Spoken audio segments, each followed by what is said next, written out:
नमस्कार दोस्तों। आज बात राजस्थान के जोधपुर से जुड़े एक बेहद चर्चित और संवेदनशील मामले की, जहां पाल गांव स्थित आश्रम में साध्वी प्रेम बाइसा की संदिग्ध मौत को लेकर एक बड़ा अपडेट सामने आया है।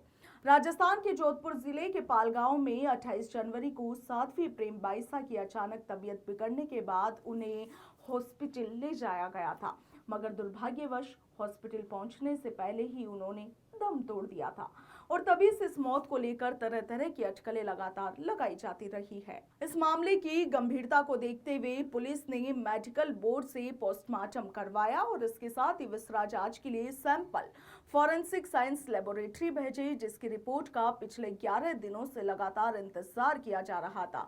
अब जो एफएसएल रिपोर्ट सामने आई है, उसने जहर दिए जाने की आशंकाओं पर विराम लगा दिया है, क्योंकि इस रिपोर्ट में किसी भी प्रकार के जहर या फिर अप्राकृतिक तत्व की पुष्टि नहीं हुई है।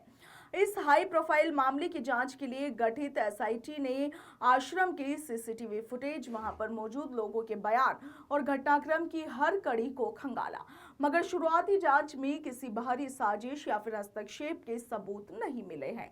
अब आप देखिए कि मेडिकल बोर्ड के पाले में गेंद है, जो कि पोस्टमार्टम रिपोर्ट और विसरा रिपोर्ट के आधार पर अपनी अंतिम राय देगा और उसी से ये साफ होगा कि साध्वी प्रेम बाइसा की मृत्यु का वास्तविक कारण आखिर क्या था।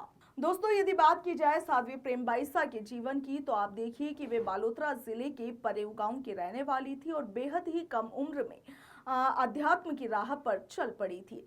उनकी माता का निधन तब हो गया था जब वे महज 2 साल की थी और उनके पिता उन्हें जोधपुर के गुरु कृपा आश्रम में लेकर आए थे, जहां पर संत राजाराम जी महाराज और संत कृपाराम जी महाराज के सानिध्य में उन्होंने भजन और भागवत कथा वाचन सीखा। अपनी मधुर वाणी और सौम्य छवि के कारण वे सोशल मीडिया पर बाल साध्वी के रूप में काफी लोकप्रिय हो गई और बाद में उन्होंने पाल रोड पर साधना कुटीर आश्रम की स्थापना की, जिसके उद्घाटन में योग गुरु बाबा रामदेव भी पहुंचे थे।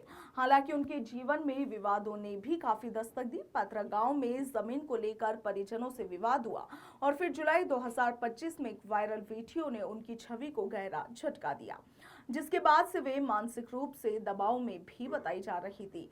यही आप देखिए कि उनकी मृत्यु के बाद उनके आधिकारिक इंस्टाग्राम अकाउंट से एक पोस्ट भी साझा की गई, जिसमें सनातन धर्म के लिए जीवन समर्पित करने और न्याय मिलने की उम्मीद जैसी बातें उसमें लिखी गई थी, जिससे सस्पेंस और भी ज्यादा गहरा गया। इस पूरे मामले में राष्ट्रीय लोकतांत्रिक पार्टी सुप्रीमो और नागौर सांसद हनुमान बेनीवाल समेत कई नेताओं ने निष्पक्ष जांच की मांग उठाई है, जिससे यह मामला और भी ज्यादा सुर्खियों में आ गया।